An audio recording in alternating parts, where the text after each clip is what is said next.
ఆ మంత్రం ఏదైనా సరే, ఎంత గొప్ప మంత్రమైనా సరే, ఎంతో లాభం జరుగుతుందని ఆశించి మాత్రం చేసే మంత్రం, ఆ లాభం రాకపోతే ఆ మంత్రం కూడా దండగే.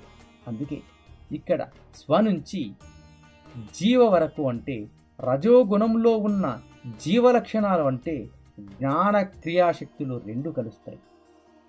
ఇచ్ఛ ఎప్పుడూ అందరికీ సామాన్యమే. ఇచ్ఛ రజోగుణం, సత్వగుణం, తమోగుణం వారి అందరికీ చాలా చాలా చాలా సహజమైనది. కాబట్టి దాని గురించి మనము చర్చించుకోవాల్సిన అవసరము లేదు. ఆ ఇచ్ఛనే పుట్టకపోతే ఇంకా చేయాల్సిన అవసరం కూడా లేదు.